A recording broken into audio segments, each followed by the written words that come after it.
सर्वांना नमस्कार. माझे नाव श्रावणी विक्रम सानप आहे. मी इयत्ता 7वी क मध्ये शिकते. माझ्या शाळेचे नाव जिल्हा परिषद आदर्श प्राथमिक शाळा धानोरे आहे. मी आज तुम्हाला मराठीचे वाचन करून दाखवणार आहे. तर चला सुरुवात करू. तर माझ्या मराठीच्या पाठाचं नाव आहे भांड्यांच्या दुनियेत.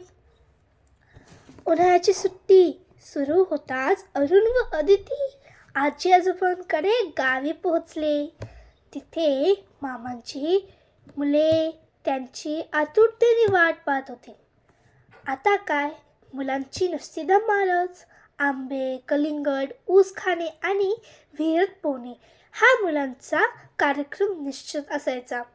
उन्हाळ्यामुळे आज त्यांना दुपारी घराबाहेर जाऊ द्यायची नाही. दुपारी मुले घरातच काही ना काही खेळ खेळायचे. अशा एका दुपारी मुले लपाछपी खेळत होती. माधववर राज्य होते. अदिती कोठीच्या खोलीत लपायला गेली. कोठीच्या खोलीत तेवढ्यात तिचे लक्ष कोपऱ्यात ठेवलेल्या जात्याकडे गेले. तिने पहिल्यांदाच जाते पाहिले होते. हे काय आहे असे फुटफुटत तिने आपल्या भावंडांना कोठडीच्या खोलीत बोलावले आणि जाते दाखवले. त्यांच्याकडे पाहून जात्याने स्मित सहाय्य केले. जाते, काय मुलांनो, ओळखलत का मला? मी जात. अरुण, तू इथे काय करतोस? जात, काय सांगू तुम्हाला, आजकाल लोक माझा फक्त लग्नाची हळद वाटण्यासाठी उपयोग करतात आणि नंतर असंच कोपऱ्यात ठेवून देतात. आता काय, माझे नवे मित्र सगळे सोयरे स्वयंपाकघरात विराजमान झाले आहेत. अदिती, तुझे मित्र सगळे सोयरे कोणते? आम्हाला नाही समजले. जाते, तुम्हाला काहीच माहिती नाही आमच्याबद्दल. जाते कोठीतल्या इतर भांड्यांना उद्देशून बोलते. सांगू काय आपण यांना? आपला जन्म, विकास आणि आपल्यात होत गेलेले बदलांची माहिती. कोठीतील जुन्या प्रकारची सर्व भांडी माना डोलावतात. दगडी पाटा, थांब मी सांगतो आपला इतिहास. बर का मुलांनो, मानव जसा शेती करू लागला, स्थिर जीवन जगू लागला, तशी त्याला अन्न शिजवणे, अन्न साठविणे यासाठी भांड्यांची आवश्यकता वाटू लागली. या गरजापोटी त्याने मातीपासून मडके, पसरट, ताटल्या, वाडगे, पराती, रांजण, घडे अशी नित्योपयोगी भांडी बनवली. माधव, अरे पण आम्ही आजही मातीच्या माठातील थंडगार पाणी पितो. छोट्या छोट्या मडक्यात दही लावतो. पण काय रे, माणसाने फक्त मातीचीच भांडी बनवली का? सुरे, नाही, तसं नाही. मातीच्या भांड्याबरोबरच दगडी, लाकडी, चामड्यांची भांडीही मानवाने तयार केली.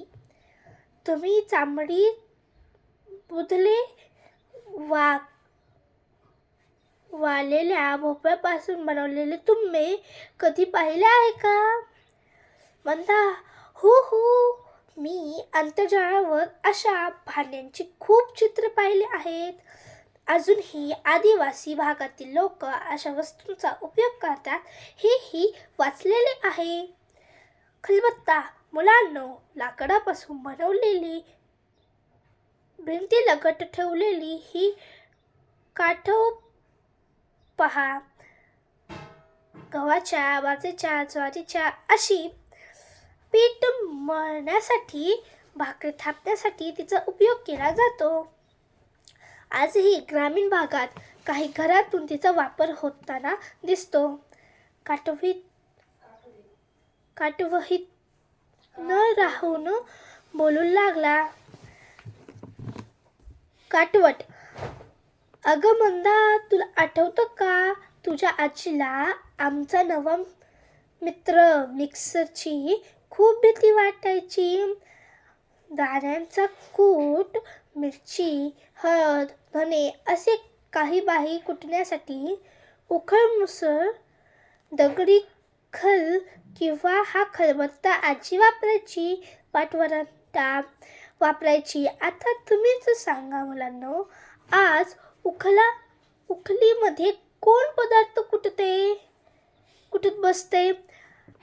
लावला मिक्सर की झालं काम.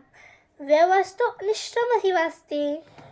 पूर्वी पिठाच्या मसाल्याच्या गिरण्या नव्हत्या. गृहिणी जात्यावर धान्य दळायच्या. धान्य पाखडायला सूप असायचे. म्हणता हे सगळं खरं आहे, पण आजही सर्व काम करायला वेळ कोणाकडे आहे? जाते म्हणतो. मातीच्या व लाकडाच्या भांड्यापाठोपाठ माणसाने तांबे, लोखंडे या धातूंचा शोध लावला आणि मग भांडे बनवण्यासाठी त्याचा वापर होऊ लागला.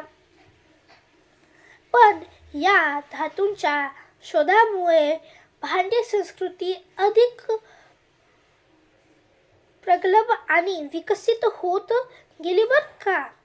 अरुण, म्हणजे फक्त भांडी बनवण्यासाठी या धातूंचा खूप उपयोग होऊ लागला असंच तुला म्हणायचं आहे ना?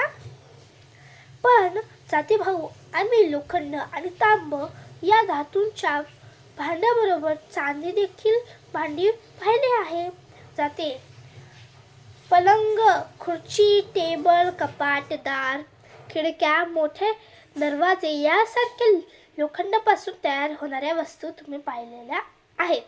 त्याच्याबरोबर स्वयंपाकासाठी लोखंडी कढई, तवा यासारख्या भांड्यांचा वापर होतानाही तुम्ही पाहिला आहे. तर तांबा आणि लोखंड या धातूंच्या जोडीला चांदी आणि शीज या धातूंचाही वापर सुरू झाला. धातूंच्या पाठोपाठ काचेपासून वस्तू बनवू लागल्या. तांब आणि चांदीला पर्याय म्हणून सन्मिश्र धातू, पितळे, कांसे यापासून भांडी बनवली जाऊ लागली. प्रशांत म्हणतो, मग स्टेनलेस स्टीलची भांडी वापरतात कधी आली? सुरई, पितळी व तांब्याच्या भांड्यांची जागी ॲल्युमिनियम, हिंडालियम आणि स्टेनलेस स्टीलच्या भांड्यांनी घेतली. सध्या सगळीकडे स्टेनलेस स्टीलची भांडी बघायला मिळतात. पूर्वी आंघोळीसाठी गंगाळा, पाणी तापवायला बंब आणि साठवायला कळशी, घागरा, तपेले, हंडा असायचा. पण आता सरस प्लॅस्टिकच्या बादल्या, टप दिसतात. अरे काय रे जाते भाऊ, जेवणाच्या पंक्तीत ताट बनवून केळीची पानं, पातळवळी तसेच वाटण्यासाठी द्रोण असायचे. हात धुवायला तसंच असायचं होय ना? जातं अरुण, तुला बरंच माहिती आहे की गाई म्हशीच्या दुधासाठी कासंदी किंवा चरवी, ताकासाठी कावळा, लोण्याचा वाडका, तुपाची बुदली, बोडकुली, ओगराळी, पळी तसेच कुंडी अशा कितीतरी नावांची भांडे स्वयंपाकघरात वापरतात असायची. आता स्वयंपाकघरात गॅसची शेगडी वापरतात असल्याने चूल व त्यावर स्वयंपाक करण्याचे प्रमाणही कमी होत आहे. पण या काळात मातीपासून तयार होणारी भांडी बंद झाली का? नाही, तसं नाही. या धातूंच्या शोधामुळे मातीची भांडी बनवणं बंद झाले असं मुळीच नाही.